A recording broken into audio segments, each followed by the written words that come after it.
Welcome, welcome. Welcome. Priyanka Gandhi, welcome.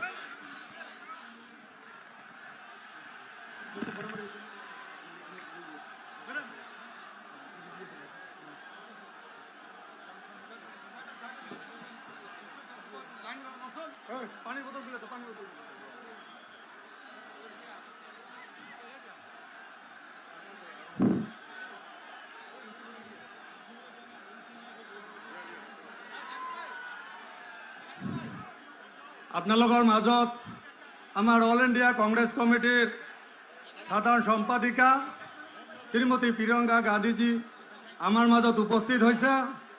মই অসম প্ৰদেশ কংগ্ৰেছ কমিটিৰ সাধাৰণ সম্পাদক ডক্টৰ জয়প্ৰকাশ দাসক আমাৰ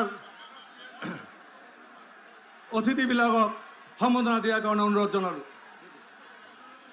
Priyanka Gandhi. Priyanka Gandhi. Priyanka Gandhi. শ্ৰদ্ধা ধুবুৰীবাসী ৰাইজ, আমাৰ কাৰণে অতি ভাল খবৰ। ভাৰতবৰ্ষৰ সকলো মানুহৰ অতি মৰমৰ হৃদয় স্পন্দন আমাৰ প্ৰিয়ংকা গান্ধীজী আমাৰ মাজত উপস্থিত হৈছে। তেখেতক এখন সম্বৰ্ধনা জনাবলৈ আমি বিচাৰিছোঁ। তেখেতক সম্বৰ্ধনা জনাব ধুবুৰী লোকসভাৰ কেন্দ্ৰীয় ৰকিবুল হুছেইন ডাঙৰীয়াৰ নেতৃত্বত ধুবুৰী আৰু বৰপেটা জিলা সভাপতি আৰু ধুবুৰী লোকসভাৰ সমূহ MLA বৃন্দৰ সৈতে মাননীয় প্ৰিয়ংকা গান্ধী ডাঙৰীয়ানীক সম্বৰ্ধনা জনাবলৈ আমি অনুৰোধ জনাইছোঁ।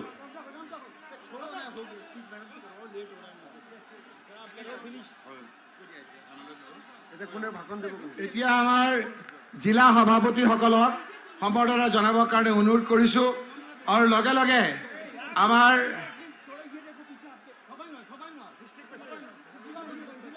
ডিষ্ট্ৰিক্ট প্ৰেচিডেণ্টসকলক যোৱা মহিলা যোৱা যোৱা যোৱা যোৱা যোৱা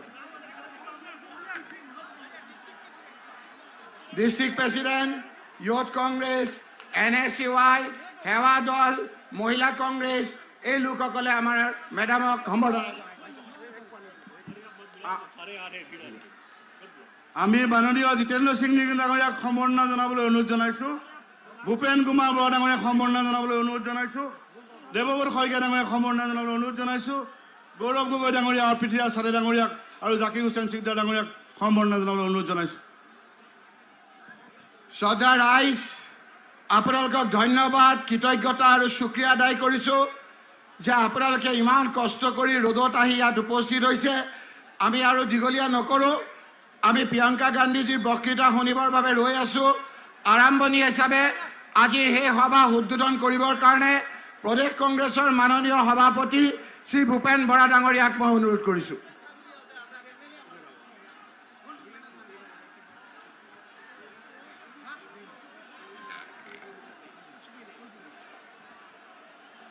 শ্ৰদ্ধেয় ৰাইজ, ভাল লাগিছেনে চবৰে?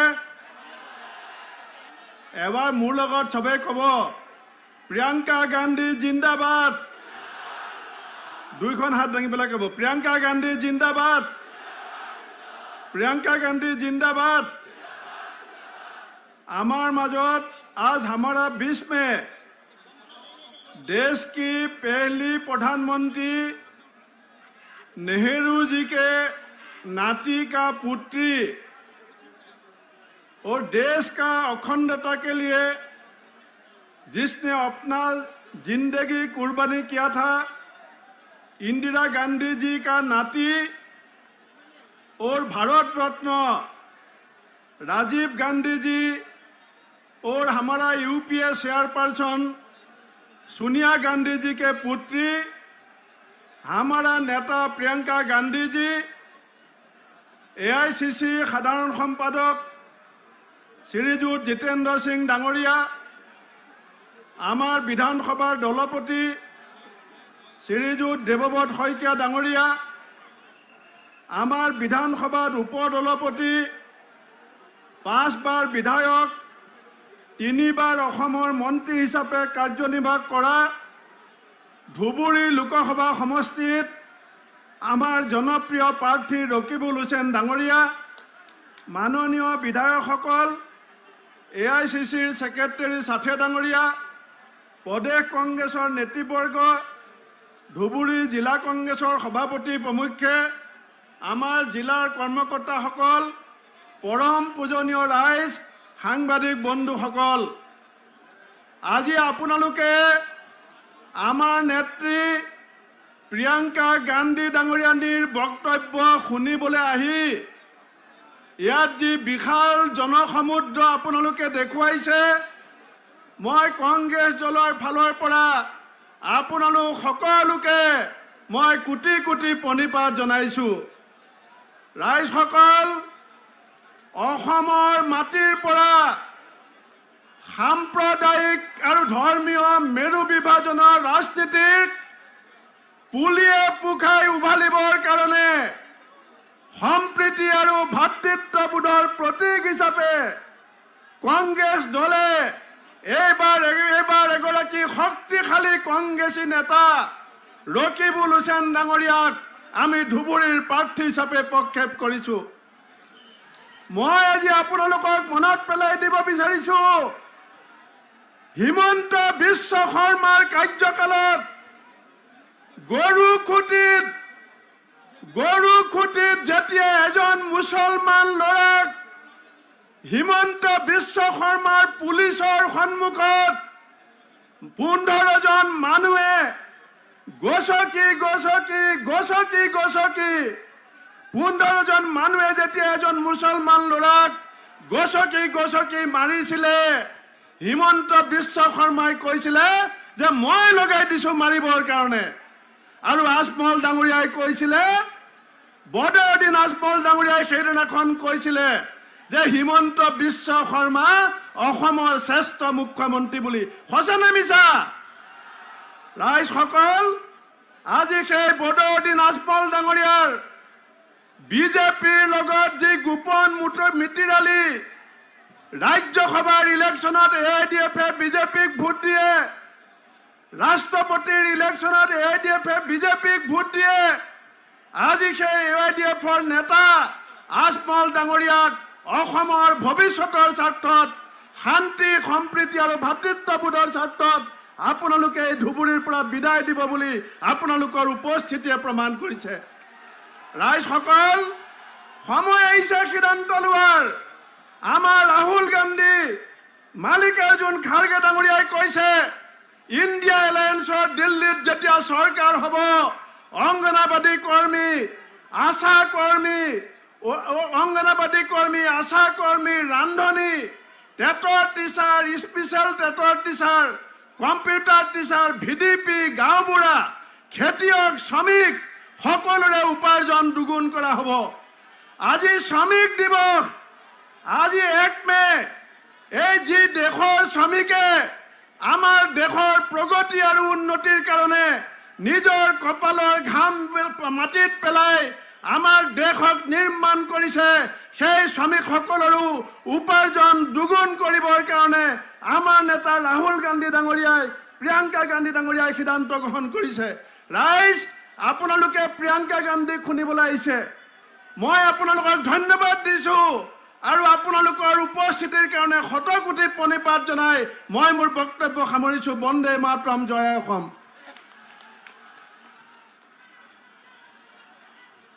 ভূপেন কুমাৰ বৰা ডাঙৰীয়াক ধন্যবাদ জনাইছোঁ। এতিয়া আপোনালোকৰ উদ্দেশ্যে ভাষণ প্ৰদান কৰিব আমাৰ সকলোৰে সন্মানৰ আদৰৰ এইবাৰৰ ধুবুৰী লোকসভা সমষ্টিৰ কংগ্ৰেছ দলৰ মনোনীত প্ৰাৰ্থী মাননীয় ৰকিবুল হুছেইন ডাঙৰীয়া। ৰকিবুল হুছেইন ডাঙৰীয়াক বক্তব্য প্ৰদান কৰাৰ বাবে আহ্বান জনাইছোঁ।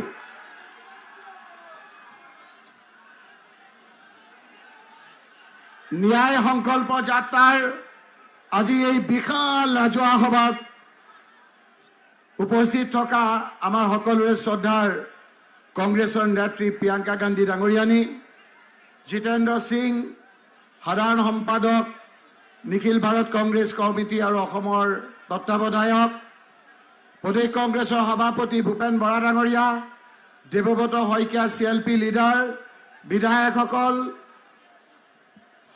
জিলা সভাপতিসকল, যুৱ কংগ্ৰেছ, NSUI, মহিলা কংগ্ৰেছ, সেৱা দলৰ সহকৰ্মী বন্ধুসকল, ভদ্ৰ মহিলা মণ্ডলী আলি মোলামাসকল, সাংবাদিক বন্ধুসকল আৰু ইয়াত উপস্থিত থকা শ্ৰদ্ধা ৰাইজ, ইমান গৰমত হাজাৰ হাজাৰ মানুহ ইয়াত উপস্থিত হৈছে।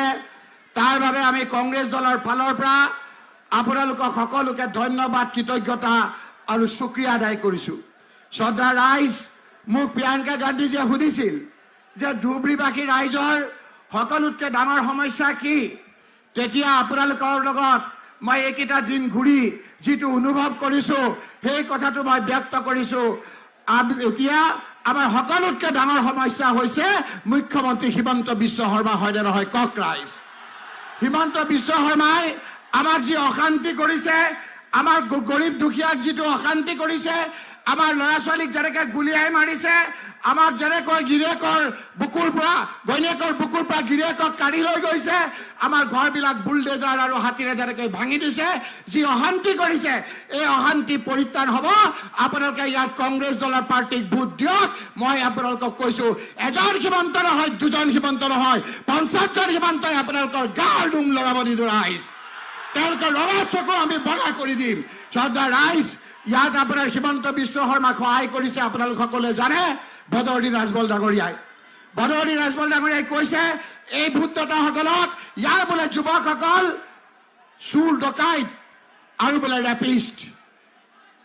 আচৰিত কথা, হিমন্ত বিশ্ব শৰ্মাৰ জুইত তেওঁ পেট্ৰল ঢালি ভক ভককে জ্বলাই দিবলৈ আহিছে। সেইকাৰণে আপোনালোকে কৈছে হিমন্ত বিশ্ব শৰ্মাক মুখ্যমন্ত্ৰীৰ পৰা আঁতৰাবলৈ হ'লে আমি AUDF-ক নাইকিয়া কৰিব লাগিব। AUDF-ক ৰাজনৈতিকভাৱে নাইকিয়া কৰিবলৈ হ'লে এইবাৰ বদৰুদ্দিন ৰাজমল ডাঙৰীয়াক আমি হৰুৱাব লাগিব। বদৰুদ্দিন ৰাজমল ডাঙৰীয়াক হৰুৱাৰ লগে লগে AUDF নাইকিয়া হ'ব। আৰু আপোনালোকক কৈছোঁ, 2 মাহৰ ভিতৰত হিমন্ত বিশ্ব শৰ্মা মুখ্যমন্ত্ৰীত্ব আমি আঁতৰাম ৰাইজ। আপোনালোকৰ ওচৰত আমি দীঘলীয়াকৈ আলোচনা নকৰোঁ। মই আপোনালোকক বিনম্ৰতাৰে অনুৰোধ কৰিছোঁ যে আপোনালোকে এইকেইটা দিন যি ধৰণে স্বতঃস্ফূৰ্তভাৱে ওলাই আহিছে, অহা 7 তাৰিখে আপোনালোকে 3 নম্বৰত আছে মোৰ নামটো। কংগ্ৰেছ পাৰ্টি হিচাপে EVM-ৰ 3 নম্বৰত আছে।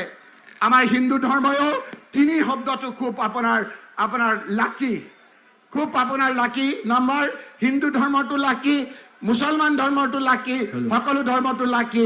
আমাক মহান আল্লাহ তালাই ভগৱানে গ্ৰহণ কৰিছে, সেইকাৰণেই আমাৰ 3 নম্বৰত নামটো দিছে। শ্ৰদ্ধা ৰাইজ, আমি যেতিয়া পাক পবিত্ৰ হওঁ নামাজ পঢ়িবলৈ, আমি যেতিয়া অজু কৰোঁ, আমি হাত কেইবাৰ ধুওঁ? 3 বাৰ ধুওঁ। কুলকুলি কেইবাৰ কৰোঁ? 3 বাৰ কৰোঁ। নাকত পানী কেইবাৰ দিওঁ? 3 বাৰ দিওঁ। মুখত পানী কেইবাৰ দিওঁ? 3 বাৰ দিওঁ। ভৰিত আমি 3 বাৰ পানী দিওঁ। আমি পাক পবিত্ৰ হওঁ। এইবাৰ 3 নম্বৰত আপোনালোকে ভোট দিয়ক। আমি পবিত্ৰ হৈ আমি দুখীয়া মানুহৰ পক্ষত থাকিম। হিমন্ত বিশ্বৰ ৰঙা চকুত আপোনালোকক ভগা কৰি দিম। রাকিবুল হোসেন জিন্দাবাদ, রাকিবুল হোসেন জিন্দাবাদ, এক মিনিট, প্রিয়ঙ্কা গান্ধী জিন্দাবাদ, রাকিবুল হোসেন আকবরিয়া অলপ ৰ'ব। শ্ৰদ্ধা ৰাইজ, এই প্ৰিয়ংকাজী যে ইয়াত বহি আছে, এই প্ৰিয়ংকাজীৰ বিষয়ে মই 2 মিনিট কৈ শেষ কৰিম। তেওঁ ইন্দিৰা গান্ধী ডাঙৰীয়ানীৰ নাতিনীয়েক। বহুতে কয় গান্ধী পৰিয়াল। মোক দেখাওকচোন গান্ধী পৰিয়ালৰ নিচিনা কোনে ইমান ত্যাগ কৰিছে, ছেক্ৰিফাইচ কৰিছে। এই প্ৰিয়ংকা গান্ধী ডাঙৰীয়ানীয়ে আজি ইন্দিৰা গান্ধী ডাঙৰীয়ানীৰ মৃত্যুৰ সময়ত ঘৰত সৰুতে আছিলে, সেই তেজ দেখিছিল। তেওঁলোকে ধৰ্ম নিৰপেক্ষতা অখণ্ডতাৰ কাৰণে যুঁজিছিল। ইন্দিৰা গান্ধী ডাঙৰীয়াই জানিছিল তেওঁৰ মৃত্যু হ'ব। মৃত্যুৰ আগত কৈছিল, দেশ সেৱাৰ কামত ব্ৰতি থকা অৱস্থাত যদি মোৰ মৃত্যু হয়, মোৰ প্ৰতিটো তেজে দেশৰ অখণ্ডতা ৰক্ষা কৰিব। তেতিয়া কৈছিলে, সোনিয়াজীয়ে কৈছিলে যে ৰাজীৱ তুমি ৰাজনীতি নকৰিবা, প্ৰিয়ংকা আৰু ৰাহুলক নহয় মই ভালকে থাকোঁ। ৰাহুলজীয়ে কৈছিল দেশক মোৰ প্ৰয়োজন আছে। তেতিয়া ৰাহুলজী তেতিয়া কৈছিলে যে তোমাকো মাৰি পেলাব।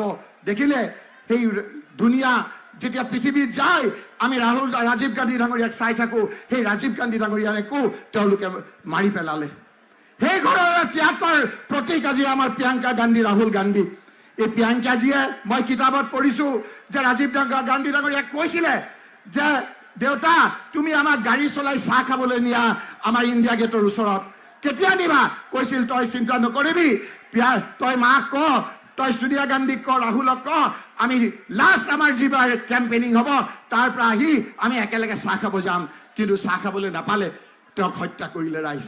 সেই হত্যাৰ সময়ত এই প্ৰিয়ংকা গান্ধী ৰাহুল গান্ধীয়ে ঘৰত 6 বছৰ সোমাই থাকিবলগীয়া হৈছিল।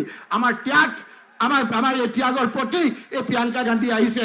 এইখিনি কথাৰে মোৰ বক্তব্য শেষ কৰি পুনৰবাৰ 3 নম্বৰত আপোনালোকে হাতৰ চিৰত ভোট দি মোক আপোনালোকৰ খেদমত কৰিবলৈ আপোনালোকে সুবিধা দিব বুলি আশা ৰাখি মোৰ বক্তব্য শেষ কৰিছোঁ।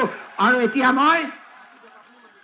মই প্ৰিয়ংকা গান্ধী ডাঙৰীয়ানীক বক্তৃতা দিবৰ কাৰণে मैं अनुरोध करूँ, जिसके लिए प्यार है मोहब्बत है वो प्रियंका जी आ रहे हैं, जिसका बड़ा इंतजार है। प्रियंका गांधी जिंदाबाद, प्रियंका गांधी जिंदाबाद, रकीबुल हुसैन जिंदाबाद, জয় जिंदाबाद, प्रियंका गांधी जिंदाबाद, प्रियंका गांधी अखबारी है, युवा कांग्रेस सबका साथ है, सोनिया गांधी जिंदाबाद, श्री जितेंद्र प्रियंका सिंह गांधी जी जिंदाबाद, प्रियंका गांधी जिंदाबाद, प्रियंका गांधी जिंदाबाद, प्रियंका गांधी जिंदाबाद, भूपेन बड़ा जिंदाबाद, प्रियंका गांधी अखबारी युवा कांग्रेस सबका साथ है, प्रियंका गांधी अखबारी युवा कांग्रेस सबका साथ है, प्रियंका गांधी जिंदाबाद। मैं बोलूं? हाँ, तो सुनो एक बार जोर से बोलो, जय अखम। धन्यवाद। कैसे हैं आप? गर्मी है आज, दूर दूर से आए हैं, बहुत इंतजार कर रहे थे क्या? जल्दी जल्दी बोलूं? नहीं।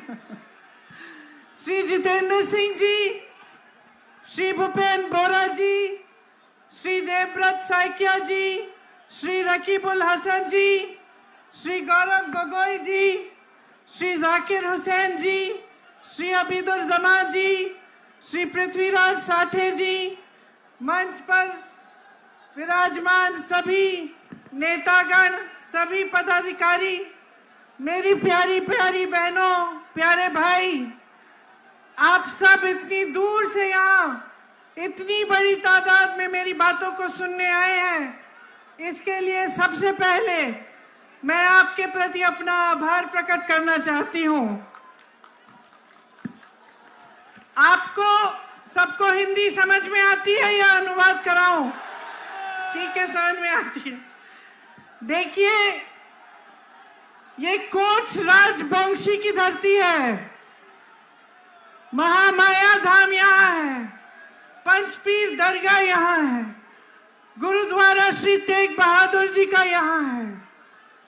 ये एक ऐसी धरती है जहां से पूरे देश को संदेश जाता है कि ये देश एक है, हम सब एक महान परिवार है और इस देश के लिए हम सब एकजुट होकर लड़ेंगे। इस देश के लिए हम सब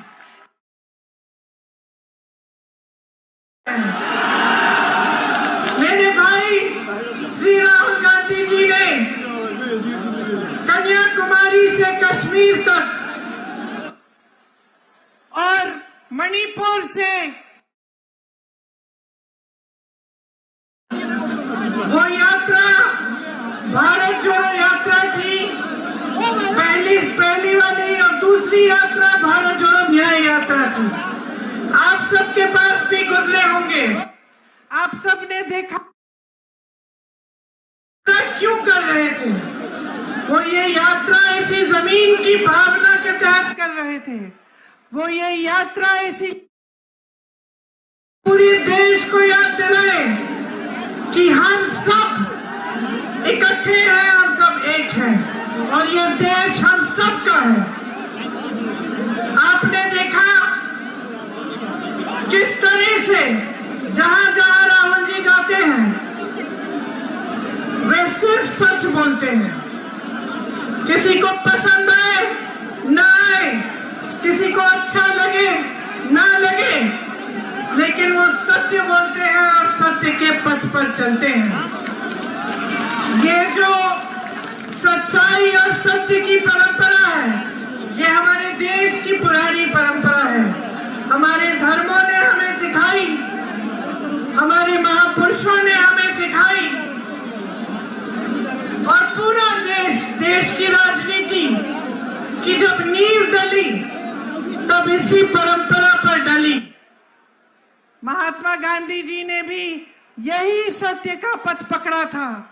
हमारे पूरे जो स्वतंत्रता आंदोलन की नींव थी वह यही थी, सत्य, सच्चाई और देश और जनता की सेवा।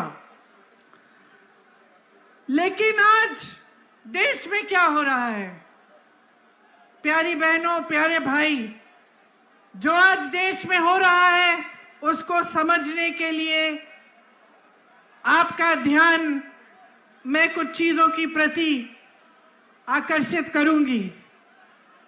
देश में जो राजनीति चल रही है, असम में जो राजनीति चल रही है, उसको आपको गहराई में समझना पड़ेगा। हालात ये है कि एक तरफ अपार सत्ता है, अपार धन है। मेरे मीडिया के साथी यहाँ हैं, सरकारों के साथ है।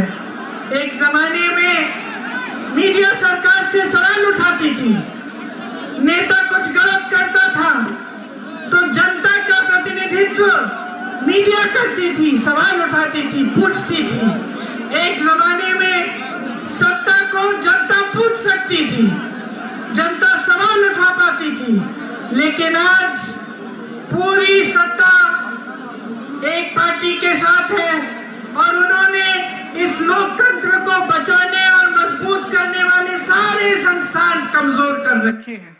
चाहे वो मीडिया हो, चाहे न्यायपालिकाएं हो, चाहे दूसरे संस्थान जैसे इलेक्शन कमीशन हो, तमाम संस्थानों को कमजोर करने का प्रयास इन्होंने हमेशा किया है।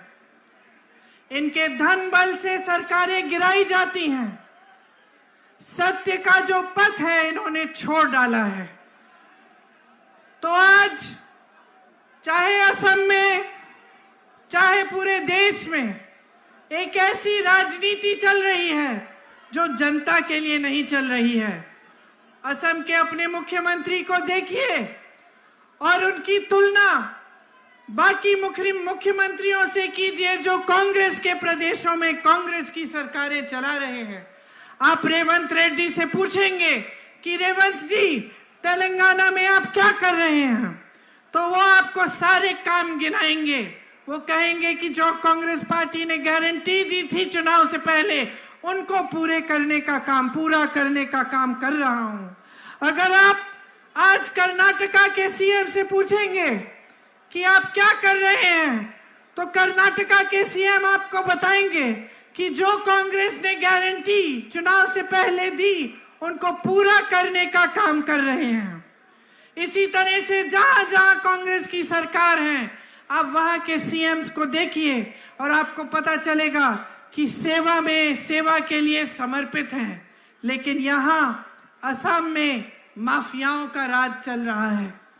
भू माफिया, सुपारी माफिया, बालू माफिया, कोयले का माफिया, हर तरफ देखे तो वसूली और माफिया चल रही है।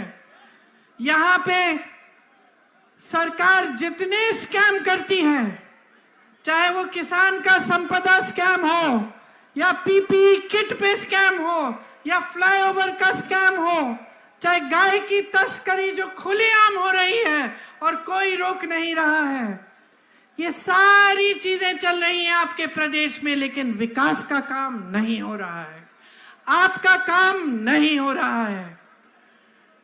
यहाँ के सीएम के खिलाफ बड़े बड़े आरोप थे जब वो कांग्रेस पार्टी में थे,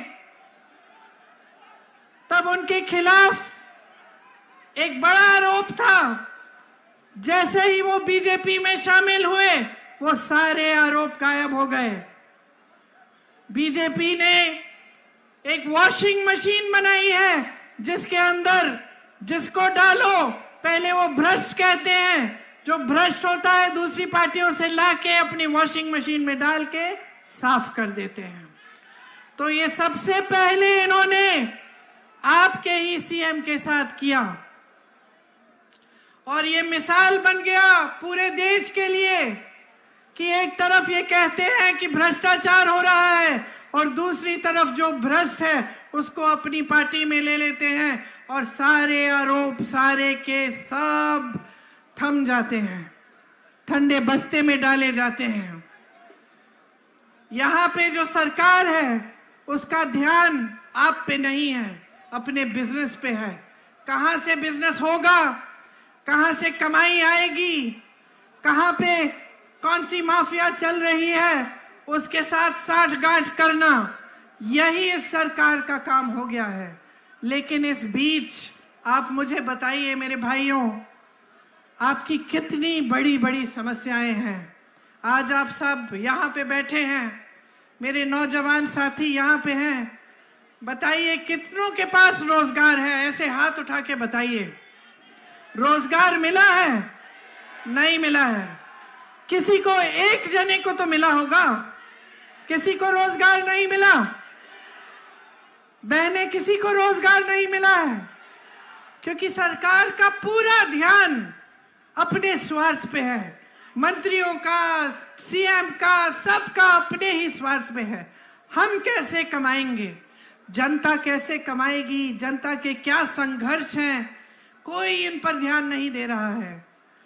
आज बेरोजगारी इतनी ज्यादा बढ़ गई है, 45 सालों में सबसे ज्यादा बेरोजगारी आज हमारे देश में है। आपको मालूम है 70 करोड़ लोग बेरोजगार हैं, 70 करोड़। 30 लाख खाली पद पड़े हैं, 30 लाख खाली पद केंद्र सरकार में पड़े हुए हैं इतने सालों से, उनको भरा नहीं गया है। जिससे बात करो वो बेरोजगार है। आप सबने मेहनत से पढ़ाया लिखाया, बहुत मेहनत की, कोई खेती करता है, कोई मजदूरी करता है, कोई जॉब करता है, किसी के पास छोटी दुकान है। आप सब क्या चाहते हैं अपने बच्चों के लिए? आप उनको बड़ा करके उनके भविष्य को बनाना चाहते हैं, है कि नहीं? पढ़ाते लिखाते किस लिए हैं? पूरी हिम्मत डालते हैं आप कमाई में ताकि बच्चे बड़े होकर अपनी लाइफ बना पाए, अपनी जिंदगी बना पाए और उनका भविष्य अच्छा हो। लेकिन आज चाहे जितना भी काम आप करें, चाहे परिवार में आप काम कर रहे हैं, महिलाएं चाय के बगान में काम कर रही हैं, पुरुष मजदूरी कर रहे हैं, किसी का कहीं पे जॉब लगा हुआ है, फिर भी कमाई पूरी नहीं हो रही है। ये सच है कि नहीं? फिर भी जब आपको दुकान जाना पड़ता है कुछ खरीदने के लिए तो घबराहट होती है। जब कोई बीमार पड़ता है तो पूरे परिवार पे संकट आ जाता है कि कैसे इलाज कराएंगे। सही बात है कि नहीं? सही बात है ना? कुछ टूट जाता है घर में, बारिश आती है, पानी आ रहा है, उसको ठीक करना है, आप कहते हैं कोई बात नहीं, बाद में कर लेंगे, अभी पैसे नहीं है। बच्चों की फीस भरनी पड़ती है, बच्चों के लिए वर्दी खरीदनी पड़ती है, मुश्किलें भरी पड़ी हैं। मिट्टी का तेल, सब्जी, पेट्रोल, डीजल सब महंगा हो गया है। जो खेती करता है वो खेती में कमा नहीं पा रहा है, एमएसपी तो मिलती ही नहीं है आपको। और खेती में जितने भी सामान आप इस्तेमाल कर रहे हो आज, सब पे जीएसटी लगा के उनको महंगा कर दिया है। बाढ़ आती है, बारिश आती है, बाढ़ में आपको कोई मदद नहीं मिलती, आपकी जमीनें चली जाती हैं पानी के नीचे, मुआवजा नहीं मिलता है समय पे, कोई पूछने वाला नहीं है। ना आपकी असम की भाजपा की सरकार पूछ रही है और ना मोदी जी की केंद्र की सरकार। आपके यहाँ भाजपा के कार्यकर्ता आते हैं, कहते हैं फॉर्म भरो, मेरी बहनों को कहते हैं फॉर्म भरो नहीं तो वोट दो, नहीं तो 1200 रुपए नहीं मिलेंगे, कहते हैं ना। आए हैं ना फॉर्म भरने? आप अगली बार आएंगे ना आपके घर तो आप उनसे पूछिए 1200 रुपए से आज क्या मिलता है? एक सिलेंडर भी नहीं मिलता है, समझे आप? आपको 1200 रुपए देने की बात कर रहे हैं, आज आपको 1200 रुपए में उन्होंने ये स्थिति बना दी है आपकी कि आपको एक सिलेंडर नहीं मिलेगा, कुछ नहीं खरीद पाओगे उस 1200 रुपए में। फिर भी आपके घर आके आपको धमकाते हैं, कहते हैं वोट दो, फॉर्म भरो, नहीं तो 1200 रुपए नहीं मिलेंगे। आपको मालूम है कि कांग्रेस पार्टी की गारंटी है, कांग्रेस पार्टी की गारंटी है कि मेरी बहनें, जो परिवार में सबसे बड़ी महिला है, उसको 8,500 रुपए हर महीने, साल में 1 लाख रुपए आपको मिलेंगे। क्योंकि बोझ आप उठाती हो, मैं महिला हूं, मैं समझती हूं। महिला चाहे बड़े घर की हो, चाहे छोटे घर की हो, चाहे गरीब हो, चाहे बहुत रईस हो, महिला हमेशा समाज का बोझ भी उठाती है और समाज की परवरिश भी करती है। नई पीढ़ी को तैयार करने वाली मेरी बहन मेरी महिला है, सबसे ज्यादा मेहनत करने वाली महिला है। काम पे जाती है, खेती में जाती है, नौकरी करती है, मजदूरी करती है, तो घर आकर बच्चों को देखती है, घर आकर खाना पकाती है, घर आकर सबकी देखभाल करती है। जब तक आप सब सो जाते नहीं हो, जब तक पूरा परिवार चैन से नहीं सोता, तब तक मेरी बहनें नहीं सोती हैं। और इस सरकार में उनके लिए कुछ नहीं है, सिर्फ ऊपरी बातें। मोदी जी कहते हैं हमने महिलाओं के लिए आरक्षण कर दिए। कौन से आरक्षण? 10 सालों के लिए वो आरक्षण सच्चाई ही नहीं होंगे, लेकिन उन्होंने हर जगह इवेंट बनाए, बड़े बड़े मंचों पर गए, उनको माला पहनाया गया, कहा गया कि महिलाओं के लिए वो कर रहे हैं। लेकिन असलियत ये है कि आपको 5 किलो राशन और 1200 रुपए पकड़ाकर ये कहते हैं कि बस चुप रहो, इतना मिलेगा तुम्हें, बस और कुछ नहीं मिलेगा। महिलाओं को आत्मनिर्भर करने के लिए, अपने पैरों पे खड़े करने के लिए कुछ नहीं किया। कांग्रेस पार्टी चुनाव में गारंटी दे रही है और चुनाव के बाद देखना, जैसे हमने अपने प्रदेशों में सारे गारंटी लागू किए हैं, हम ये भी लागू करेंगे कि 50% मतलब आधी नौकरियां जितनी भी केंद्र सरकार में है, आधी महिलाओं को मिलेगी। ये लोग महिला सुरक्षा की बात करते हैं। आपने देखा होगा कर्नाटका में क्या हो रहा है। इनके पार्टी के साथ लगे हुए लोग, ऐसी हरकतें इन्होंने की हैं, ऐसे अपराध किए हैं, हजारों वीडियो निकले हैं। और क्या पता चला कि जिसने अपराध किया उसके साथ मोदी जी मंच पे खड़े होकर उसके लिए वोट मांग रहे थे। मंच पे खड़े होकर मोदी जी ने कहा कि इनको वोट दीजिए, ये हमारे को इनको जिताइए। वही अपराधी देश से भाग के निकल गया, किसी ने रोका नहीं। बहनों और भाइयों, मोदी जी ने नहीं रोका, उनके अमित शाह जी ने नहीं रोका, उनको निकलने दिया। जहां जहां महिलाओं पे अपराध हुआ है, चाहे हाथरस में यूपी में हुआ, मैं गई थी उस महिला के घर, उसकी मां रो रही थी, उसकी बच्ची 19 साल की थी, उस समय मेरी बच्ची भी 19 साल की थी। उसके साथ सारी गलत हरकतें करके उसको जलाया गया, माता पिता को उसका शव भी नहीं देखने दिया। उसके बाद उन नाव में ऐसा हादसा हुआ एक महिला के साथ, उसको भी जला दिया गया। ये लोग कुछ नहीं बोले, मोदी जी कुछ नहीं बोले, बल्कि इन्होंने अपराधियों को बचाने का काम करवाया। जहां जहां अपराधी थे सबको बचाया, उनकी रक्षा की गई सरकार से। लेकिन महिला की सुरक्षा के बारे में ये लोग बात करते हैं। ये लोग आकर आपको कहते हैं कि हम महिलाओं की सुरक्षा करेंगे। किस मुंह से करेंगे बहनें, किस मुंह से?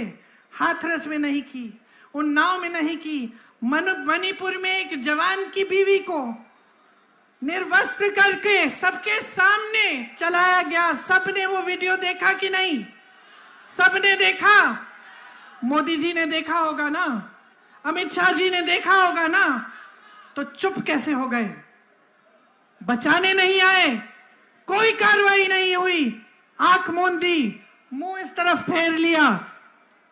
पूरा देश देख रहा था, महिला को बचाने नहीं आए। जहां जहां अपराध हो रहा है वो अपराध होने दे रहे हैं। ओलंपिक की हमारी मेडलिस्ट थी, जब मेडल जीत के आई मोदी जी के घर गई, मोदी जी ने बुलाया उनको चाय पिलाई, उनके साथ फोटो खिंचाई। सारी मीडिया में ने लिखा, देखो मोदी जी के काल में इंडिया मेडल लेके आ रही है ओलंपिक से। जब वही महिला सड़क पे उतरी, जब उसी महिला ने कहा कि मेरे साथ गलत हुआ है, मेरे साथ गलत हुआ है, मोदी जी मेरी मदद कर दीजिए, जो आपकी पार्टी में नेता है उसने किया है, तो मोदी जी ने एक लफ्ज नहीं कहा। वो बच्ची बैठी रही सड़क पे, मैं उस बच्ची से भी मिली, मैंने उससे बात की, उसने कहा मुझे कुछ नहीं चाहिए, मुझे न्याय चाहिए दीदी। लेकिन मोदी जी ने न्याय नहीं दिया, अपने घर से नहीं निकले। वही हालत जो महिलाओं की है, वही हालत किसानों की। किसानों ने आंदोलन किया, मोदी जी अपने घर से नहीं निकले। 600 किसान शहीद हुए, मोदी जी ने एक लफ्ज नहीं बोला, मिले तक नहीं कि उनकी सुनवाई हो जाए, कि वो जो काले कानून, किसानों को खत्म करने वाले कानून थे, उनको ये हटाएं। आज चाय के बगानों में आप मजदूरी करते हैं। मैं पिछली बार चुनाव में आई थी, मेरे साथ ख्याल से 2 साल गुजर गए होंगे। उस समय से समस्या थी कि आपका जो वेतन है वो बढ़ाया ही नहीं गया। मैं चाय के बगान में गई, महिलाओं से मिली, उन्होंने मुझे अपनी समस्याएं बताया कि कैसे पूरे दिन काम करती हैं, कभी कभी टॉयलेट भी नहीं होता, उनके लिए दूर होता है, उनको जाना पड़ता है चल के, और इतना कम वेतन मिल रहा था। उस समय उनकी मांग थी कि हमारा वेतन बढ़ाया जाए। 2 साल गुजर गए, आप भाजपा की सरकार लाए, आपके मुख्यमंत्री चाय के बगानों को हड़पवाते हैं, चाय के बगानों में अलग अलग बिजनेस कराना शुरू कर दिए हैं, लेकिन जो चाय के बगान में मजदूरी करते हैं उनका वेतन उन्होंने नहीं बढ़ाया। तो आप सोचिए, कांग्रेस में हमने कहा है कि हर रोज की मजदूरी 400 रुपए तक हम बढ़ाएंगे, और ये हमारी गारंटी है। यहां आपकी मांग है कि कोच राजवंशी समुदाय जो है उसको एसटी स्टेटस मिले। कब से आपकी पुरानी मांग है, इस मांग का हम पूरा समर्थन करते हैं। आपने सुना होगा, राहुल जी कहते हैं कि जाति जनगणना कराएंगे। जाति जनगणना का मतलब है कि ये गिनती होगी कि किस समुदाय में, किस जाति में कितने लोग हैं, ताकि सही से भागीदारी पूरी देश में हो पाए, और सिर्फ जाति के आधार पर नहीं, लेकिन अमीरी गरीबी के आधार पर भी, ताकि हम जान जाएं कि भाई यहाँ ये समस्या है, ये जाति है, ये धर्म के लोग हैं, जहाँ पे कुछ अलग सी समस्या है, और इसको पूरा करने के लिए हम क्या करें, यहाँ इनकी पूरी भागीदारी नहीं हो रही है। तो ये सब चीजों को समझने के लिए ये जाति जनगणना कराएंगे। लेकिन इसमें एक महत्वपूर्ण बात यह है कि आज जो रिजर्वेशन पे 50% का कैप है वो हटाया जाएगा। इसीलिए जो कांग्रेस पार्टी की नीतियां हैं उनको आपको अच्छी तरह से समझने की जरूरत है। देखिए, जहां जहां हमारी सरकारें चल रही हैं वहां आपकी भलाई के लिए चल रही हैं। पहले से हमारी राजनीति ये रही है कि हम जनता की सेवा करें। जनता कैसे मजबूत होगी, आपके भविष्य कैसे बनेंगे। लेकिन यहां असम में बीजेपी और AIUDF का जो गठजोड़ है वो यहाँ की राजनीति को एकदम एक दूसरी दिशा में ले गई है। बदरुद्दीन जी और हेमंतो बिस्वा सरना जी का एक गुप्त गठजोड़ है, अंदर अंदर से मिले हुए हैं। दोनों एक दूसरे की बड़ी तारीफ करते हैं। आपने CM जी का इंटरव्यू देखा होगा, उस इंटरव्यू में क्या कहा उन्होंने, कोई बताएगा? आप बताओ। वो बोले हैं बदरुद्दीन जी के दिल की इच्छा थी कि मैं CM बनूं। समझे? वो बोले हैं कि जहां मैं कहता हूं वहां इनका वोट डलता है। AIUDF के जो विधायक हैं उन्होंने बीजेपी के साथ वोट डाला है जब राज्यसभा का मामला था। तो समझिए, आपके सामने ऊपर ऊपर से कुछ और बात हो रही है, ऐसे ही उन्होंने तेलंगाना में भी किया। तेलंगाना में उन्होंने साठगांठ की ओवैसी जी के साथ, ताकि वो कांग्रेस के वोट काटें और बीजेपी जीते। तो इस बात को आप गहराई से समझिए। जहां जहां हम मजबूत हैं, वहां बदरुद्दीन जी अपने कैंडिडेट खड़े करके हमारे वोट काटने की कोशिश इसलिए कर रहे हैं क्योंकि वो चाहते हैं कि भाजपा जीते। 3 बार सांसद बने हैं। मुझे बताइए, कोई नया स्कूल खोला, कोई अस्पताल खोला, कोई बड़ी यूनिवर्सिटी लाए आपके यहाँ, कोई अच्छा बड़ा कारोबार, कोई इंडस्ट्री लाए जिससे आपको नौकरी मिल सकती थी? बाढ़ आई, आपके पास आए, आपकी मदद की। वो तो खुद कहते हैं कि वो व्यापारी हैं, खुद कहते हैं मैं व्यापारी हूं, मैं बिजनेसमैन हूं, है कि नहीं? तो वो तो व्यापार ही कर रहे हैं, राजनीति नहीं कर रहे हैं, वो सेवा नहीं कर रहे हैं, वो व्यापार कर रहे हैं आपके साथ। और जहां जहां उनका फायदा है वहां वहां जा रहे हैं। ये आपका फायदा नहीं दे रहे हैं। उनके इतर का बड़ा बिजनेस है कि नहीं? आपको याद है तरुण गोगोई जी के समय अगर की जो पेड़ है उनकी कटाई पे पाबंदी डाली थी, उसकी कटाई बंद की थी। अब फिर से शुरू करा दी है सीएम जी ने।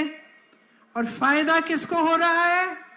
बदरुद्दीन जी की जो इतर की फैक्ट्रियां हैं उसको फायदा हो रहा है, क्योंकि वही लकड़ी इतर में डलती है। तो देखिए, जो समझने की बात यह है ना कि चाहे AIUDF हो, बदरुद्दीन जी हो, भाजपा के हेमंत बिस्वा शर्मा जी हो, ये सरकार जो चलाते हैं ये बड़े बड़े खरबपतियों के लिए चलाते हैं। और इसी तरह की सरकार मोदी जी चलाते हैं। अब चाहे असम में हो चाहे पूरे देश में हो, सरकारें खरबपतियों के लिए चल रही हैं। इससे हमें पता कैसे चलता है कि ये बात सच है?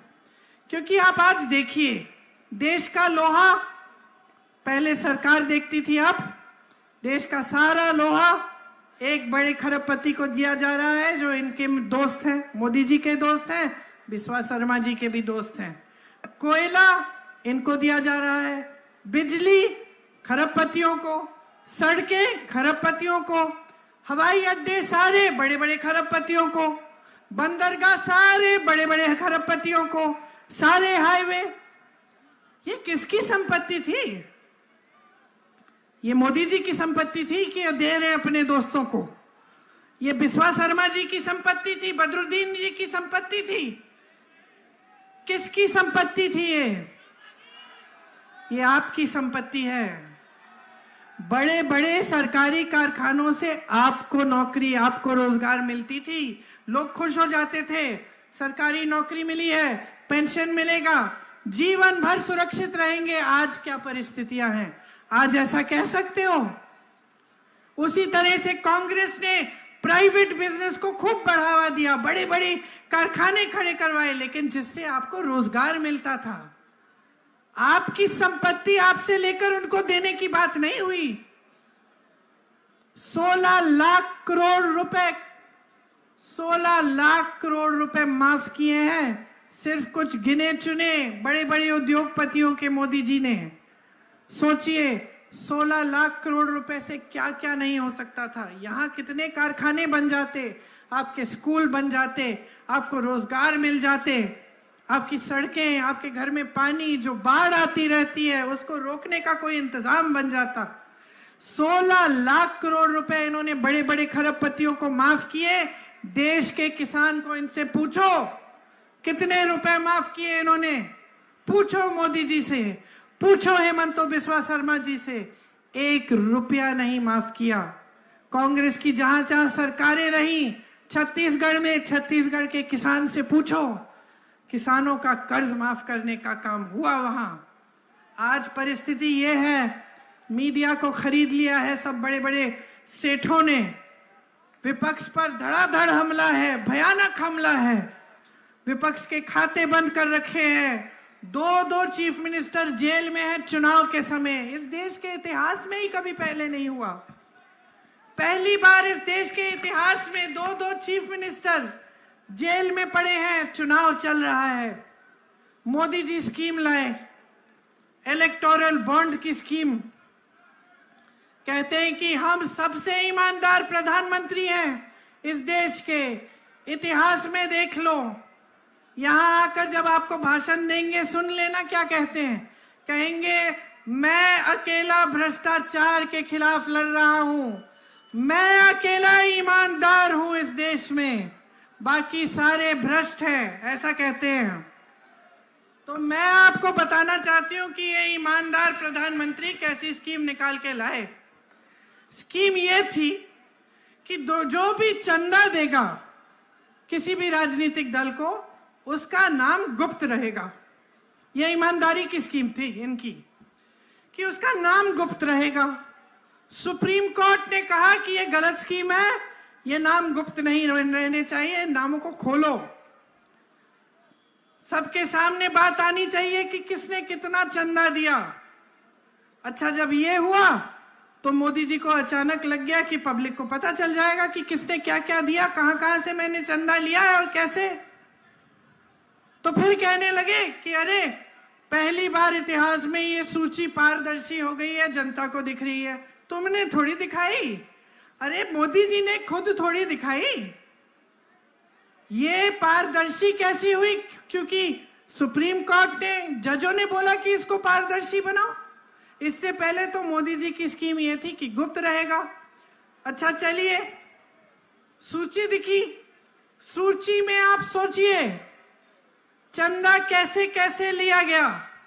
छापा मारा, चंदा लिया, छापेबंद, केस डाल दिया किसी बड़े व्यापारी पर, भयानक केस डाला, एजेंसियां डाल दी उसके पीछे, चंदा लिया, केस बंद। गुजरात में जो पुल गिरा था याद है आपको? बहुत लोग उसमें बह गए थे। जिसने पुल बनाया उसने चंदा दिया है मोदी जी को। कोविड की वैक्सीन सबको लगी ना? कोविड की वैक्सीन पूरे देश में मोदी जी की फोटो के साथ लगी, बाकायदा। मोदी जी की फोटो के साथ आपको सर्टिफिकेट मिलती थी। उस कोविड की वैक्सीन को बनाने वाले ने इनको चंदा दिया। आज क्या बाहर निकला है, मैं पढ़ रही थी अखबारों में कि उस वैक्सीन में भी कुछ है कि 1 या 2% लोग उससे बीमार भी पड़ सकते हैं। तो आप सोचिए कि कितना बड़ा भ्रष्टाचार किया और भ्रष्टाचार की स्कीम बना दी, और ये आके आपके सामने कहते हैं कि ये सबसे ईमानदार है, कि इनसे ईमानदार कोई इनसे पहले कोई नेता ही नहीं रहा। आपको मालूम है, कोई बताएगा कि आज भारत में सबसे अमीर राजनीतिक दल कौन सा है? भाजपा, बीजेपी 10 सालों से सत्ता में रहे हैं। बार बार कहते रहते हैं 70 साल से कांग्रेस ने नहीं किया। हाँ, कांग्रेस ने 70 सालों में इतना पैसा नहीं कमाया जितना इन लोगों ने कमाया है। 10 सालों में ही, मात्र 10 सालों में देश और दुनिया की सबसे अमीर पार्टी बन गए। कैसे? इनके जिलों में देखो कितने बड़े बड़े दफ्तर हैं, पूरी इमारतें हैं। इनके लिए जो भी काम करता है वो वेतन पे रखते हैं। हमारे कांग्रेस के कार्यकर्ता यहाँ खड़े हैं, सेवा दल के कार्यकर्ता, इनसे पूछो, मुफ्त में काम करते हैं देश के लिए, देश की सेवा करते हैं। और ये लोग आपसे कहते हैं कि हम लोग भ्रष्ट हैं और ये ईमानदार, ये पाक हैं। जिस भ्रष्ट इंसान को लेना चाहते हैं ले लेते हैं, अचानक वही इंसान साफ और पाक बन जाता है। अहंकार इनका इतना बढ़ गया है, बहनों और भाइयों, इनको सच्चाई बताने वाला कोई बचा ही नहीं है। हमने देखा है अपने जीवन में बहुत प्रधानमंत्रियों को, सत्ता को देखा है, घर में देखा है। आप तो जानते ही हैं सत्ता में क्या होता है, कौन लोग आसपास आ जाते हैं? चमचे आते हैं कि नहीं, है ना? सबसे पहले चमचे, फिर झूठ बोलने वाले, सच्चाई नहीं बताएंगे, बाहर अंधेरा है बोल देंगे उजाला है कि नहीं? और जब इतनी सत्ता होती है और इतना अहंकार होता है और जब नेता सब में भय फैलाता है, डर फैलाता है, तब तो किसी की हिम्मत ही नहीं होती। अब आपकी ये स्थिति है, महंगाई है, बेरोजगारी है, किसान पिस रहा है, महिलाओं के लिए कोई रास्ता नहीं है आगे बढ़ने का। कोई बता भी रहा है मोदी जी को? मुझे नहीं लगता। जैसे टीवी वाले हम सबको रोज रोज सुनाते हैं ना कि बहुत अच्छा हो रहा है, अर्थव्यवस्था आगे बढ़ रही है, सब अमीर हो रहे हैं देश में, उसी तरह से मोदी जी को सुनाया जा रहा है रोज सुबह शाम। उनको सच्चाई मालूम ही नहीं है, अब दूर हो गए हैं जनता से। जैसे अहंकारी नेता होते हैं, पुराने जमाने में अहंकारी राजा होते थे, उनको कोई समझ नहीं है कि जनता का क्या संघर्ष है, बहनें क्या संघर्ष कर रही हैं, किस तरह से परिवार को आगे चला रहे हैं, आज कोई समझ नहीं है। सुनिए, लचित बोरफुकन जी की जो असमिया गौरव के प्रतीक हैं, उनकी एक मूर्ति यहां बनी 125 फुट ऊंची। आपने सुना है मोदी जी इतने अहंकारी हो गए हैं कि अपनी मूर्ति बनवा रहे हैं किसी व्यापारी से और चाहते हैं कि ये उससे भी बड़ी हो। सोचिए, इतना अहंकार बढ़ गया है, इतना अहंकार बढ़ गया है कि आज इनके नेता संविधान को बदलने की बात कर रहे हैं। संविधान को बदलने का मतलब क्या है? गांव गांव में यहां इनके जो उम्मीदवार हैं, जो मंत्री हैं, इन्होंने बयान दिए हैं और बयान में कहा है इस बार भाजपा को जिताओगे तो संविधान बदल डालेंगे। अब आप सोचो, ये जो आप यहां खड़े हैं इस चुनावी सभा में, दूर दूर से आए हैं मेरी बातों को सुनने के लिए। क्यों आए हैं? आपको अपने भविष्य की चिंता है ना? आप जान रहे हो कि आपका वोट डलने जा रहा है। ये वोट आपके जीवन में तरक्की भी ला सकता है, गलत जगह चले जाए तो आपके जीवन को पीछे भी ला सकता है। आप 10 सालों से देख रहे हैं कोई तरक्की नहीं आई है। ये वोट आपका सबसे बड़ा औजार है। आज अगर आप अपने भविष्य को बदलना चाहते हैं तो हमारे संविधान ने आपको ये वोट दिया है। ये जो शक्ति दी है ना कि आप यहाँ पे बैठे हो, जो भी आप काम करते हो, मजदूरी करते हो, खेती करते हो, आपको वही अधिकार दिया है जो यहाँ पे मंच पे बैठे नेताओं को दिया है। आपको वही अधिकार दिया है एक किसान को जो प्रधानमंत्री को अधिकार दिया है। एक गांव की महिला को वही अधिकार दिया है जो एक मंत्रिमंडल में बैठी महिला को दिया है।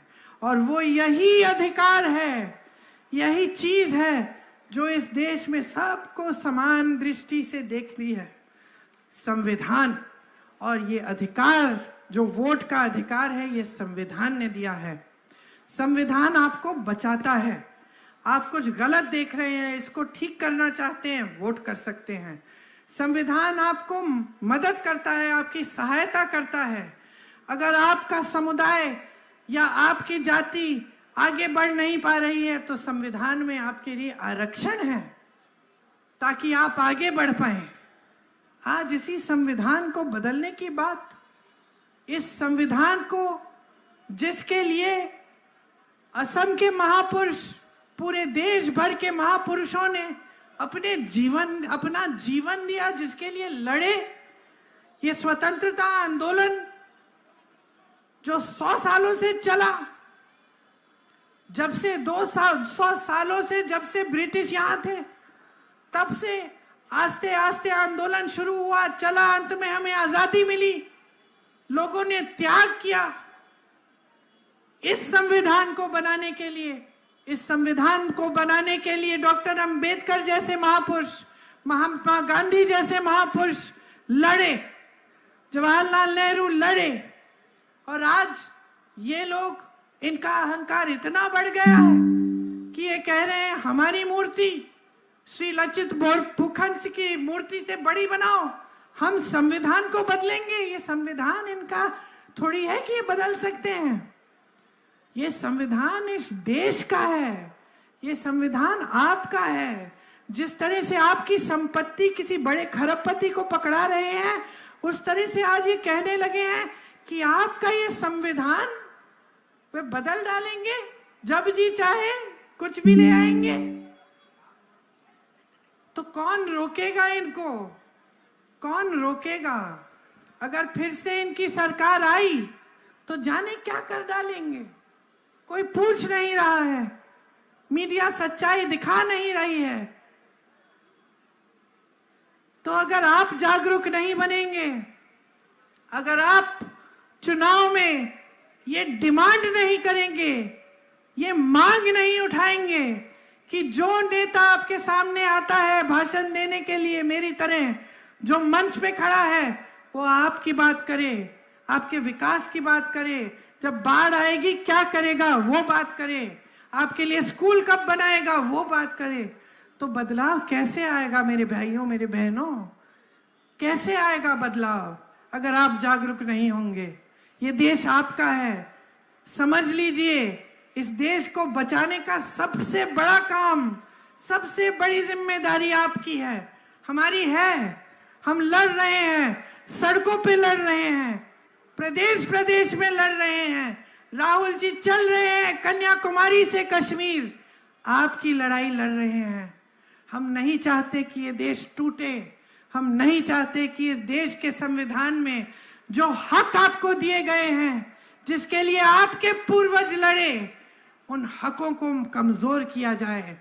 हम चाहते हैं कि जनता मजबूत बने, कि जैसे जनता के लिए सरकारें बनती थी, उसी तरह से आपको एक सरकार मिले जो आपके लिए काम करके दिखाए। आपके सामने ये नेता आते हैं, मोदी जी खास तौर से कैसी कैसी बातें करते हैं।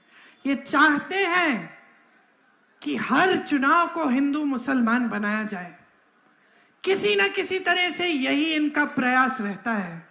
ये चाहते हैं कि चुनाव में आपके जज्बात उभरे, ताकि किसी का वोट इधर किसी का वोट उधर जाए। ये चाहते हैं कि जो आपको विरासत में मिला, जो आपकी संपत्ति है, वो जब ये बड़े बड़े खरबपतियों को दे दें तो आपको पता भी नहीं चले।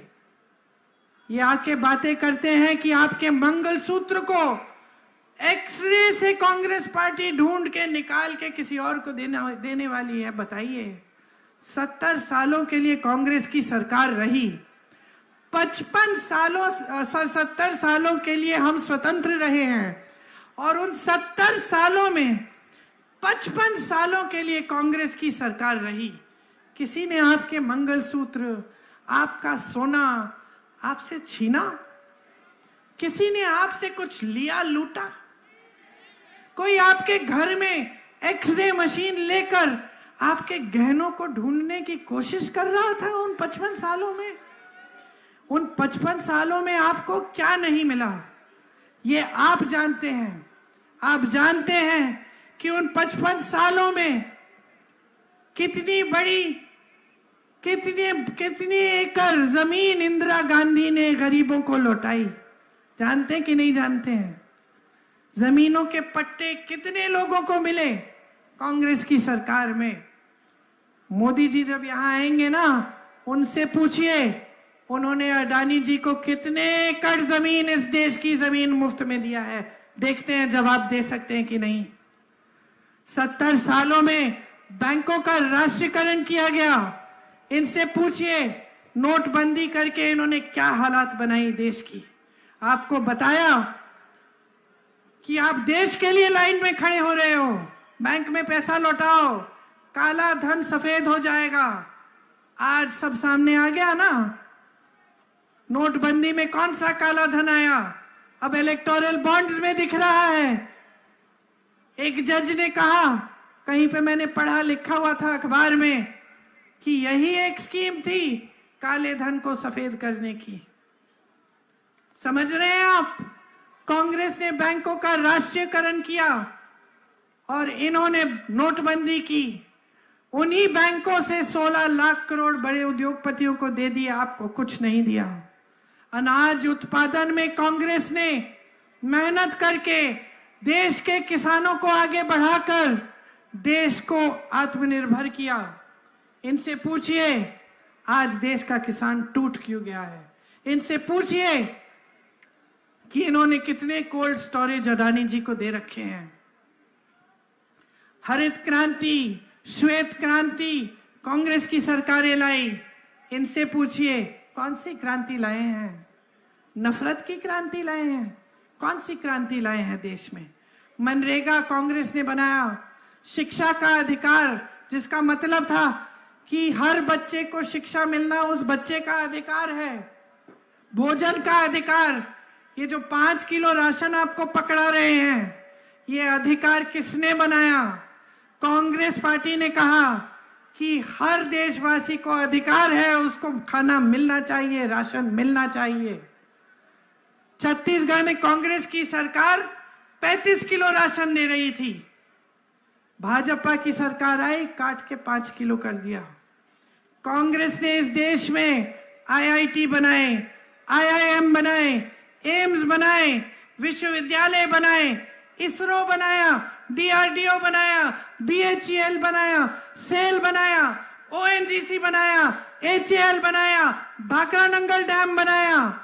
एक ऐसी संस्था का नाम ले ले मोदी जी यहां खड़े होके, क्या बनाया उन्होंने। कौन सी ऐसी संस्था बनाई। ईडी, क्या बनाया इन्होंने। 20,000 करोड़ का संसद भवन का सुंदरीकरण किया जब देश का किसान 15,000 का बकाया मांग रहा था। कोई एक ऐसी संस्था नहीं बनाई उन्होंने।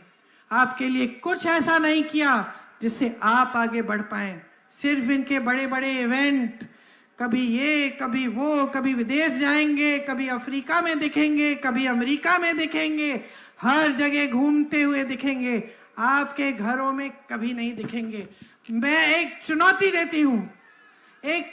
देती हूं भाजपा के नेताओं को, एक वीडियो दिखा दे मुझे जहां मोदी जी वाराणसी में, जो उनका संसदीय क्षेत्र है, वाराणसी में किसी एक गरीब के घर के अंदर गए हों।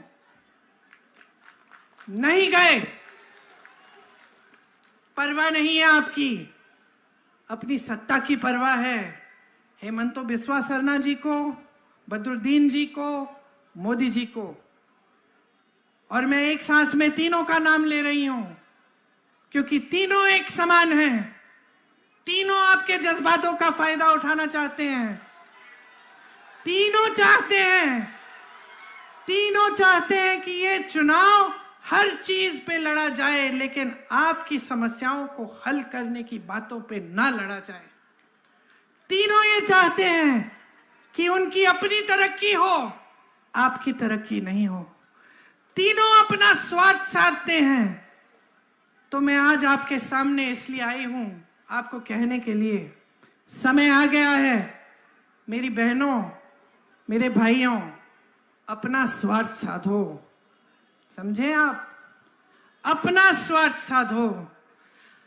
आपको कहां पे फायदा है, आपके लिए कौन सी पार्टी क्या करेगी, आपकी सड़क कौन बनाएगी, आपको मदद कौन करेगा, आपके लिए कौन स्कीम लाया है अच्छी, ये समय आ गया है। इस देश की राजनीति को पटरी पे लाओ, इस देश के नेताओं को समझाओ, मुद्दे पे आओ।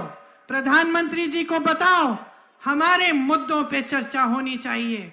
प्रधानमंत्री जी मुद्दे पे आइए, बताइए आपने 10 सालों में क्या किया है। 70 सालों की रट छोड़िए, आपने 10 सालों में हमारे लिए क्या किया है और आगे के 5 सालों में आप क्या करने जा रहे हैं।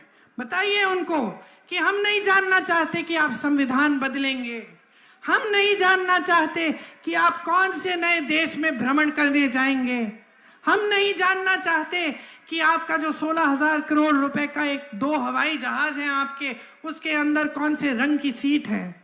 हम जानना चाहते हैं कि हमारे लिए क्या करोगे। ये है आपकी जिम्मेदारी। आज मैं यहां खड़े होकर आपको कह रही हूं कि आज अगर आपने अपनी जिम्मेदारी नहीं समझी, आज अगर आप ये बात गहराई से नहीं समझे कि ये चुनाव आपके मुद्दों पे लड़ा जाना चाहिए, महंगाई पे लड़ा जाना चाहिए, रोजगार पे लड़ा जाना चाहिए, तब ये देश एकदम गलत दिशा में चलता चले जाएगा और उसको पीछे खींचने का कोई नहीं होगा। कांग्रेस ने एक घोषणा पत्र निकाला, हमने उसे न्याय पत्र कहा। न्याय पत्र क्यों? क्योंकि हम समझते हैं कि आपके साथ कितना अन्याय हुआ है। 10 सालों में सिर्फ झूठों की राजनीति हुई है, सिर्फ आपको बताया गया कि ये करेंगे वो करेंगे, कुछ नहीं किया। ना 15 लाख रुपए आपके खाते में गए, ना 2 करोड़ रोजगार बने, ना आपका विकास हुआ, ना आपकी तरक्की हुई। कांग्रेस पार्टी साफ कह रही है 30 लाख पद खाली हैं इनकी सरकार में, हम गारंटी देके कह रहे हैं इन पदों को हम भरेंगे। अग्निवीर जैसी स्कीम लाए ये लोग, ताकि जो सेना में जाता था वो भी सुरक्षा, उसकी भी सुरक्षा अब नहीं है, वो भी सुरक्षित नहीं रह सकता, 4 साल की नौकरी करके घर आकर बेरोजगार होगा। हम उस स्कीम को रद्द करेंगे। हम 5,000 करोड़ रुपए का फंड निकालेंगे नौजवानों तुम्हारे लिए, ताकि तुम अपना छोटा कारोबार शुरू करना चाहो तो तुम्हें उस फंड से पैसे मिलेंगे। हम ये जितने भी बड़े बड़े खरबपति अरबपति हैं, जब इनके बच्चे पढ़ाई खत्म करते हैं, बड़े बड़े पाठशालाओं में जाते हैं, बड़ी बड़ी यूनिवर्सिटी में, उसके बाद इनको एक प्रोग्राम अप्रेंटिसशिप करते हैं। वो 1 साल के लिए कहीं इंटर्नशिप की, कहीं कुछ किया, और वो थोड़ा कमा लेते हैं जब तक उनको प्रॉपर नौकरी नहीं मिलती। लेकिन ये सुविधा गरीब बच्चों के लिए नहीं है। हम इस देश में पहली बार हम एक ऐसी सुविधा लाना चाहते हैं जहां जब आप अपना एजुकेशन खत्म करते हैं, स्नातक पास होते हैं, तब से आपको एक अप्रेंटिसशिप का प्रोग्राम में डाला जाएगा, जिससे 1 साल में आप कम से कम 1 लाख रुपए कमा पाएंगे। आप शिक्षा के लोन लेते हैं, कितनी मेहनत करते हैं, शिक्षा के लिए लोन लेते हैं, किसी को ट्यूशन फी भरनी पड़ती है, मेहनत से इतना काम करते हैं, पेपर लीक हो जाते हैं। हम कह रहे हैं कि पेपर लीक के खिलाफ हम एक कानून लाएंगे। जो शिक्षा के लिए लोन ले रहा है उसका लोन हम माफ करेंगे। ये फसल में आपका नुकसान होता है जब बाढ़ आती है, तो हमारी गारंटी है कि 30 दिनों के अंदर अंदर आपको पूरा मुआवजा मिलेगा, पूरा भुगतान मिलेगा। खेती के सारे सामान हम जीएसटी से मुक्त करेंगे। आपको एमएसपी नहीं मिलती, जो न्यूनतम समर्थन मूल्य है। हम एक कानून ला रहे हैं कि कानून के तहत किसानों को न्यूनतम समर्थन मूल्य मिलना पड़ेगा। ये किसान का अधिकार बना रहे हैं हम। भी भूमिहीनों को जमीन दी जाएगी। न्यूनतम मजदूरी, मैंने कहा बगानों में सिर्फ नहीं लेकिन सब जगह न्यूनतम मजदूरी 400 रुपए की होगी। और एक सबसे बड़ी जो स्कीम जो हमने राजस्थान में करके दिखाई कि 25 लाख रुपयों तक इलाज मुफ्त होगा आपका, मतलब स्वास्थ्य की सुविधाएं मुफ्त होंगी। ये सब हम क्यों करना चाहते हैं? क्योंकि हम समझते हैं कि सबसे ज्यादा संकट आपने देखा है, सबसे ज्यादा संघर्ष आप ही ने किया है।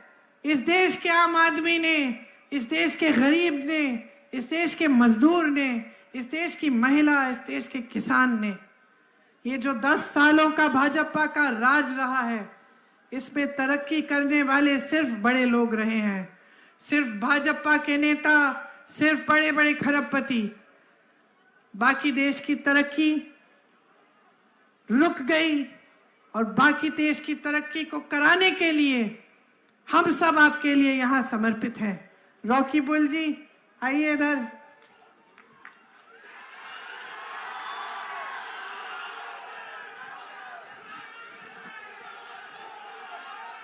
कितनी बार ये विधायक रहे हैं?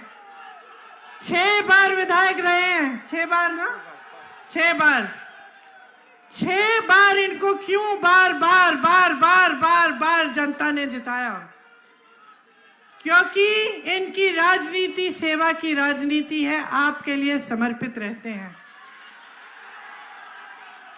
आज ये लोकसभा का चुनाव लड़ रहे हैं, एक बार जोर से बताओ, जिताओगे कि नहीं? एक बार और यहां से, डुबरी से पूरे देश में संदेश भेजो, पूरे देश में, कि भाजपा और जो भाजपा के साथ छुपी साठगांठ रखने वाली पार्टियां हैं, उनको जनता सबक सिखाएगी और जनता एक ऐसी राजनीति इस देश में वापस लाएगी जो सेवा की राजनीति है, जो सच्चाई की राजनीति है और जो जनता की समस्याओं को हल करने वाली राजनीति है। आप सबने इतनी धूप में इतनी लंबी बात सुनी मेरी, इसके लिए आपका बहुत बहुत धन्यवाद। इनको भारी बहुमत से जिताओ, चुनाव के बाद मैं वापस आऊंगी आप सबको धन्यवाद देने के लिए। जय हिंद। धन्यवाद, शुक्रिया प्रियंका जी। अभी बूथ ऑफ थ्रेस देंगे देवव्रत शइकिया CLP लीडर। আজিৰ এই ন্যায় সংকল্প যাত্ৰাৰ পৰৱৰ্তী পদক্ষেপত আমি যেনেকৈ এইবাৰ সাম্প্ৰদায়িক শক্তিসমূহৰ বিৰুদ্ধে ৰাহুল গান্ধীজীৰ নেতৃত্বত দিল্লীত এখন কংগ্ৰেছৰ চৰকাৰ কৰিবলৈ আগবাঢ়িছোঁ, তাৰ বাবে আপোনালোক সকলোৱে যেনেকৈ সমৰ্থন আগবঢ়ালে তাৰ বাবে মই ধুবুৰীবাসী ৰাইজক ধন্যবাদ জনাইছোঁ। আমাৰ মাজত উপস্থিত আমাৰ নেত্ৰী প্ৰিয়ংকা গান্ধী ডাঙৰীয়ানীয়ে আজি আপোনালোকক যে কংগ্ৰেছৰ বিষয়ে যিখিনি কথা ক'লে, আগন্তুক সময়ত আমি ল'বলগীয়া পদক্ষেপৰ বিষয়ে ক'লে, তাৰ বাবে তেখেতক ধন্যবাদ জনাইছোঁ। নিখিল ভাৰত কংগ্ৰেছ কমিটিৰ সাধাৰণ সম্পাদক জিতেন্দ্ৰ সিং ডাঙৰীয়া, সাথে ডাঙৰীয়া, আমাৰ প্ৰদেশ কংগ্ৰেছৰ সকলো বিষয়ববীয়া, আমাৰ বিধায়কসকল, কেউখন জিলাৰ জিলা সভাপতি, আমাৰ ব্লক কংগ্ৰেছ, মণ্ডল কংগ্ৰেছ, প্ৰাথমিক আৰু ইয়াত উপস্থিত আমাৰ এই অঞ্চলৰ জ্যেষ্ঠসকল, আমাৰ সকলো মহিলা যুৱক কংগ্ৰেছ, NSUI আৰু সাধাৰণ ৰাইজক আমাৰ ফালৰ পৰা আজি আন্তৰিক ধন্যবাদ জনাইছোঁ। আৰু গান্ধীজীয়ে যেনেকৈ দেশৰ স্বাধীনতা কৰিছিল, আমি ৰাহুল গান্ধী, সোনিয়া গান্ধী, প্ৰিয়ংকা গান্ধীৰ নেতৃত্বত ভাৰতীয় জাতীয় কংগ্ৰেছে এই দেশৰ ৰাইজৰ সেৱা কৰিবলৈ যেনেকৈ আগবাঢ়িছোঁ, তাৰ বাবে আপোনালোকৰ আশীৰ্বাদ কাম্য। অহা 7 তাৰিখৰ দিনা আমাৰ ৰকিবুল হুছেইন ডাঙৰীয়াক বিপুল ভোটত জয়দান কৰক, এই অনুৰোধ জনাই আজিৰ মোৰ শলাগৰ শৰাই ইমানতে সামৰিছোঁ। ধন্যবাদ।